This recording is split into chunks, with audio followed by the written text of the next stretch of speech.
cumprimento a todos os irmãos que vão estar assistindo esse vídeo com a paz do Senhor Jesus.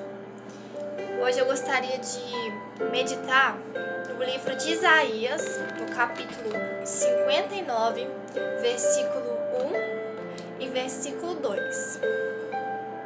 A palavra de Deus vai dizer assim: Vejam, o braço do Senhor não está tão encolhido que não possa salvar, e o seu ouvido tão surdo que não possa ouvir. Mas as suas maldades separaram vocês do seu Deus. Os seus pecados esconderam de vocês o rosto dele, e por isso ele não os ouvirá. Amém? Tem um versículo na palavra de Deus que diz assim: o que nos separará do amor de Cristo? Será a tribulação, a fome, a perseguição, a nudez? Será algum problema? Será alguma tristeza dessa vida? Nada disso é capaz de nos separar do amor de Deus. Só que, porém, no livro de Isaías, capítulo 59, a Bíblia vai falar uma coisa que nos separa de Deus. Não é que Deus venha a separar de nós, mas a Bíblia diz que o pecado faz separação entre Deus e o homem. Deus, Ele está à nossa disposição, Ele está sempre disposto a nos ajudar, Ele está sempre disposto a nos ouvir. O braço dele não está encolhido, pelo contrário, ele está com a mão estendida para nos ajudar. Ele não está tampando os seus ouvidos para as nossas orações, ele não está tampando os seus ouvidos para as nossas súplicas. Pelo contrário, Deus é poderoso, Deus é santo, ele é onipotente, onipresente e onisciente. Ele escuta tudo o que a gente fala, e até aquilo que a gente não fala, ele escuta. Porque Ele é conhecedor de todas as coisas. Ele conhece o nosso falar, o nosso pensar, o nosso agir, aquilo que está dentro do nosso coração que nem nós mesmos sabemos. Deus, Ele conhece. Deus, Ele não vira as costas para nenhum de nós. A Bíblia vai dizer aqui que Deus, Ele não deixa de nos ajudar, Ele não se esconde de nós.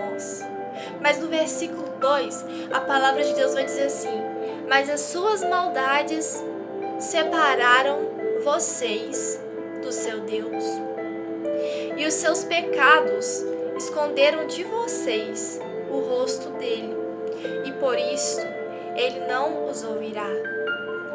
A palavra de Deus vai dizer que quando a gente vive na prática do pecado, é como se a gente estivesse construindo um muro. E cada pecar nosso é um grande tijolo. É um grande tijolo. Não é um tijolo como um tijolo maciço, mas é um tijolo grande. Então, cada vez que você vai pecando, é como se você estivesse construindo um muro. Você vai colocando os tijolos e vai construindo um muro ali com os pecados.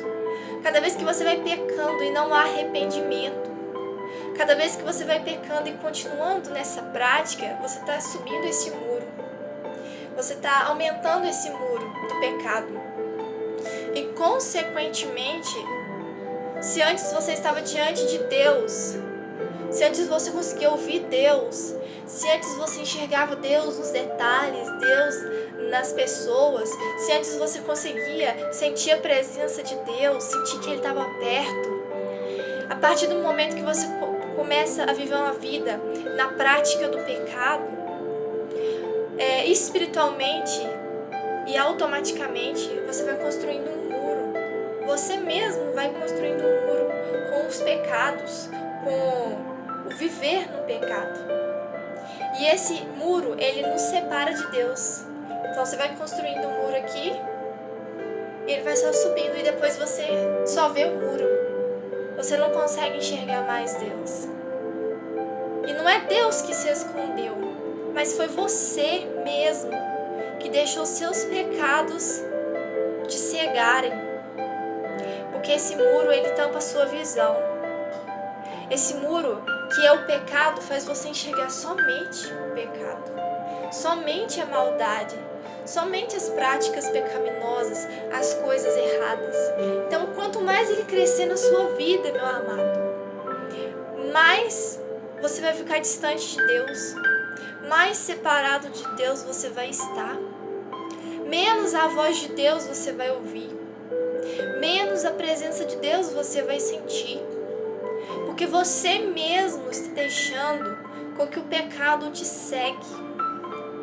Você mesmo está permitindo que o pecado te atrapalhe de ver Deus. E vai chegar um momento em que, se você não interromper as práticas erradas, se você não se arrepender de verdade, vai chegar um tempo em que você vai olhar em todos os lados em que você olhar, você só vai chegar coisa ruim. Sabe? Você vai olhar para as pessoas e você só vai ver as coisas ruins na vida dela. Você não vai saber enxergar o lado bom. Você vai, tudo que você começar a olhar, daí pra frente você vai enxergar com um olhar de maldade. As suas falas vão ser maldosas. As suas ações vão ser maldosas. É um grande perigo você permitir que o mal dê fruto dentro do seu coração. É muito triste você permitir que as coisas erradas te separem de Deus. Então, nós precisamos ter consciência disso. Nós precisamos ter consciência de que Deus, ele não vira as costas para a gente, mas às vezes nós viramos as costas para Deus. Toda vez que o pecado, ele bate a porta do nosso coração e a gente fala sim para Ele, você está dizendo não para Deus. Você está dizendo assim: Deus, eu não quero o que você está me falando, eu quero o que eu quero. Eu quero os meus desejos, eu quero as minhas vontades. Toda vez que a mentira bate a porta do seu coração e você prefere contar uma mentirinha, você está dizendo não para Deus, você está rejeitando a voz de Deus, você está rejeitando a voz do Espírito Santo. É muito grave, isso é muito grave. Nós precisamos aprender a colocar em prática aquilo que Deus nos ensina, porque a Bíblia vai dizer que a palavra de Deus e a vontade de Deus para as nossas vidas, ela é boa, perfeita e agradável. E a Bíblia também vai dizer que tudo o que a gente quer fazer na nossa vida, do nosso jeito, vai dar errado. Mas tudo na nossa vida que a gente fizer, do jeito que o Espírito Santo estiver nos falando, é garantia de sucesso, é garantia de paz, é garantia de alegria, é garantia de consciência limpa. Então, vamos começar a colocar em prática tudo aquilo que Deus tem nos ensinado. Tem uma palavra aqui que fala sobre arrependimento, que está no livro de Mateus, capítulo 3.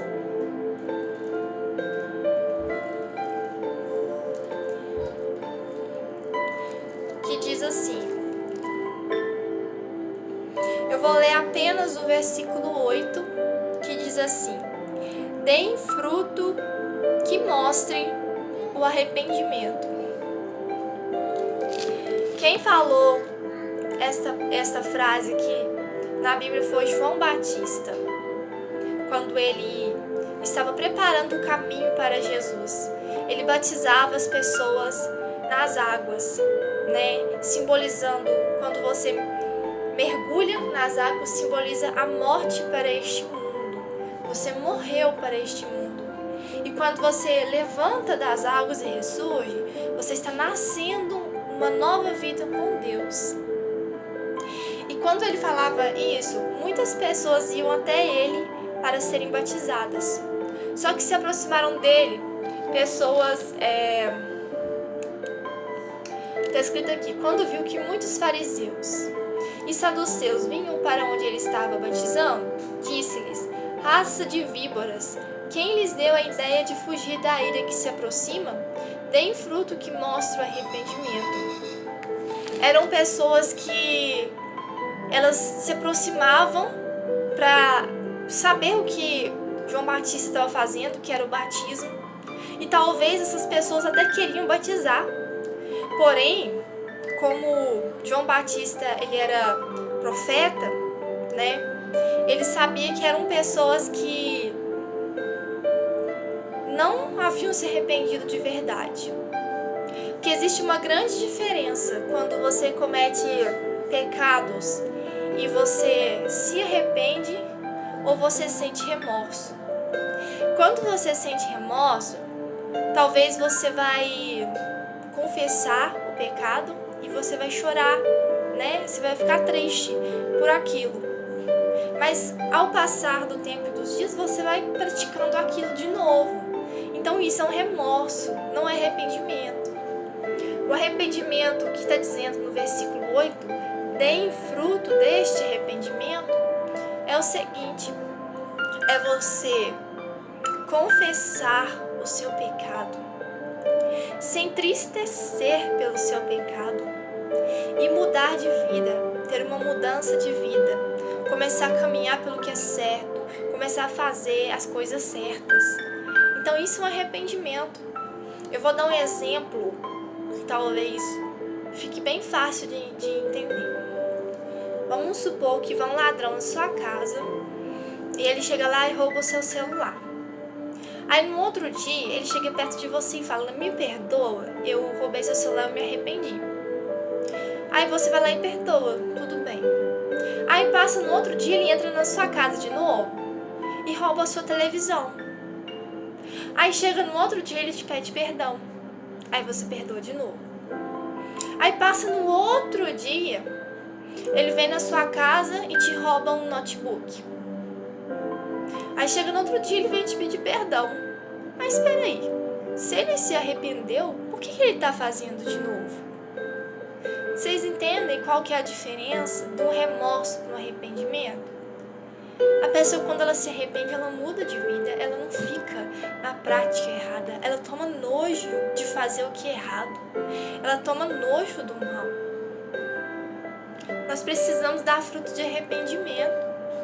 Não adianta a gente fazer algo errado e ficar todo dia pedindo a Deus perdão e continuar na prática. Isso não é arrependimento. Se Jesus voltar, infelizmente nós não vamos herdar o reino de Deus dessa forma. É preciso mudar de vida. Se você rouba, por exemplo, como exemplo, né? E você pediu perdão a Deus, então para de roubar. Se você mente muito e pediu perdão a Deus, você se arrependeu, então para de mentir, se esforça para não mentir mais.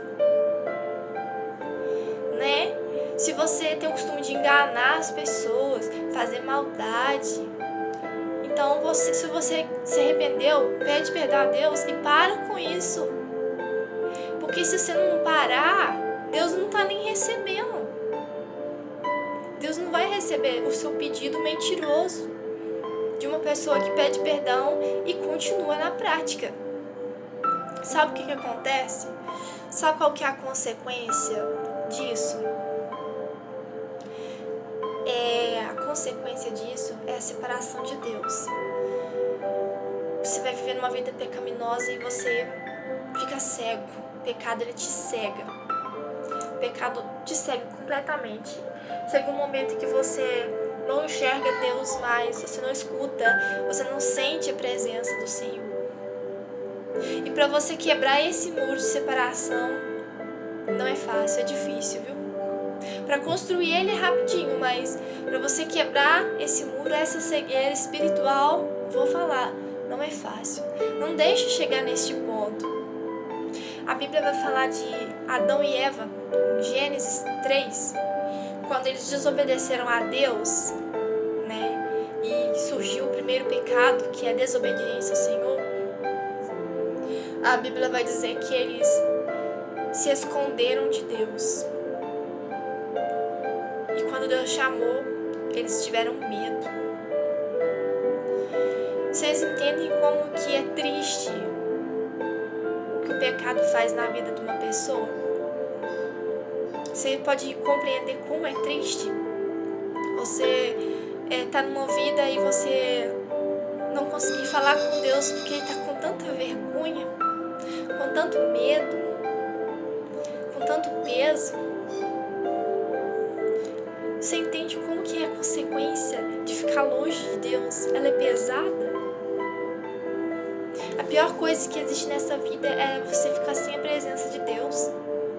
Se você perder um carro hoje, depois você conquista outro. Se você perder uma casa hoje, depois você conquista outra. Se você perder qualquer coisa, depois você conquista, mas nada que você perca é comparado com se você perder a Deus. Não perca a presença de Deus por nada neste mundo. Essa mensagem que Deus colocou no meu coração e que eu quero passar para vocês em nome de Jesus. Fiquem na paz, em nome de Jesus.